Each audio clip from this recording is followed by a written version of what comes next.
It's arrived. We got it. A 12-team college football playoff. Welcome into the Voice of College Football. Appreciate you being here for the best in discussion, debate, and analysis. And what is expected to be a match of power struggle between the SEC and the Big Ten starts with this matchup, the first of its kind and the first in this 2024 playoff. The SEC versus the Big Ten. Tennessee traveling to Columbus to take on Ohio State in the 8-9 matchup. The winner takes on Oregon, the Big Ten champion and the only undefeated team in college football. Let's break down the matchup. First, looking at the history of this matchup, which includes just one game, of course. The 1996 Citrus Bowl, played after the 95 season.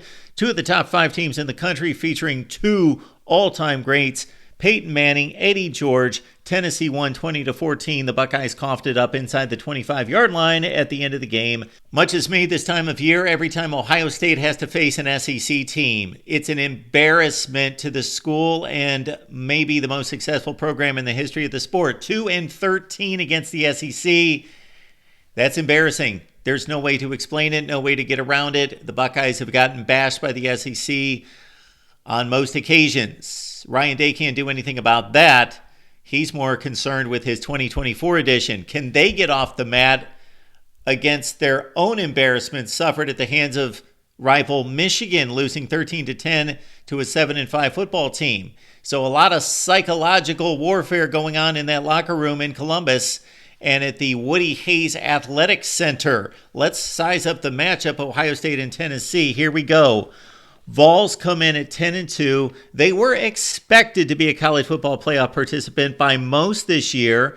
Their biggest win, Alabama, 24-17. Other than that, a pretty thin resume of wins. They defeated NC State, bludgeoned the Wolfpack in non-conference play 51-10. The only other winning team that Tennessee defeated is Florida, 7-5, and that game went to overtime. The losses for the Vols against Arkansas on the road, at Georgia on the road as well. Arkansas just a 6-6 football team. Of course, Georgia won the SEC, and the Bulldogs were the much better team in Athens against the Vols in the second half. For Ohio State, it pretty much went to script this season with the one loss against Oregon on the road. The Ducks are the only undefeated team in college football. Number one, the Buckeyes lost by 1 point, 1 second, however you want to frame it. All went to script until the meltdown against Michigan, and now the pressure seemed to be all on Ohio State and Ryan Day in their fourth appearance under Day in the college football playoff. Both of these head coaches are known for offense. Focusing on Josh Heupel here, he's known as one of the best in the game in regards to preparing a team schematically for its opponent and then also play calling during the game. His Tennessee offense, though, maybe not quite as explosive as you would guess because of having a freshman quarterback in Nico Iamaleava, who had 19 touchdowns and 5 interceptions, but there were only 2 games that the Vols played in which Nico was pressed to throw more than 30 passes, just twice out of 12 games. The Vols 8th in total offense, number 62 in passing, but 24th in pass efficiency, so they didn't throw it much, and that's why only 62nd in total yardage, but 24th in efficiency, and that's what matters most. Number 9 in total rushing offense, but number 26 in yards per carry. Dylan Sampson is a beast. Speed, explosion, power, balance, 1,485 yards and 22 touchdowns will be all that the Buckeyes can handle. The Vols also have one of the top offensive lines in the country and will probably try to keep it away from the Buckeye offense with a strong ground game led by center Cooper Mays, one of the best in America. He's an All-American. Ohio State star safety Caleb Downs has firsthand experience against this Tennessee bunch. He was at Alabama, of course, last year and had a winning effort against the Vols and 9 tackles against this Tennessee offense in Tuscaloosa. Caleb Downs turned in a remarkable year. He's on the award watch list across the board of all the major awards. And, of course, he had a fine game against Michigan, as did Cody Simon, who's going to be a key in this game for the Buckeyes. He and Sonny Styles getting those run fits from the linebacking position and making sure that Dylan Sampson does not get away and break into the secondary on occasion. Denzel Burke, Davison Igbignosin on the corners.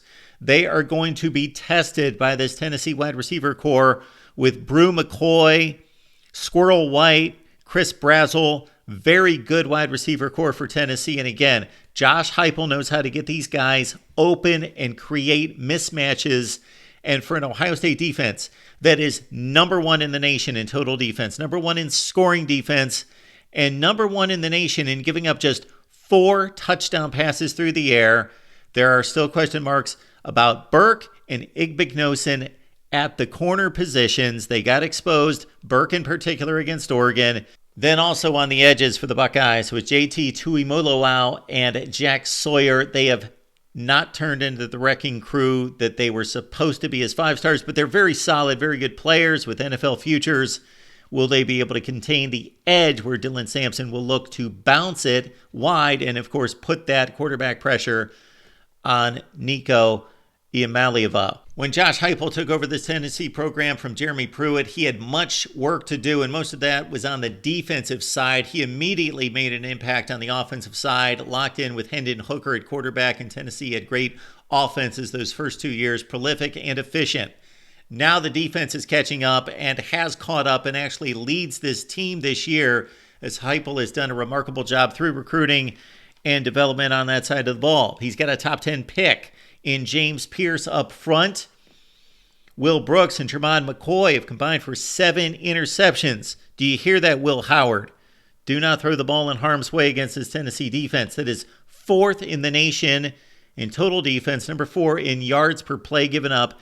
They're number 8 against the run. Ohio State's number 7 against the run.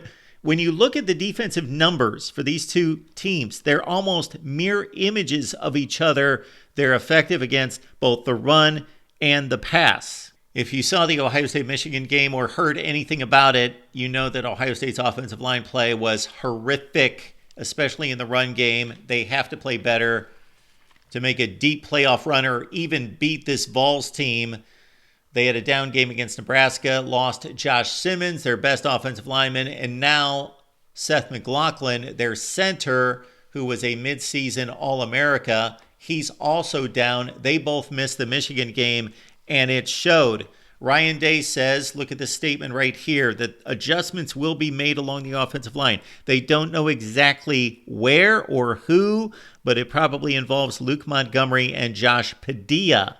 They better get a better push. They're wasting the talents of Travion Henderson and Quinshon Judkins, possibly the best backfield tandem in college football. They are just 29th in yards per carry combined. That was weighted down by the horrific games against both Michigan and Nebraska in getting just about 2.5 yards per carry in those 2 games.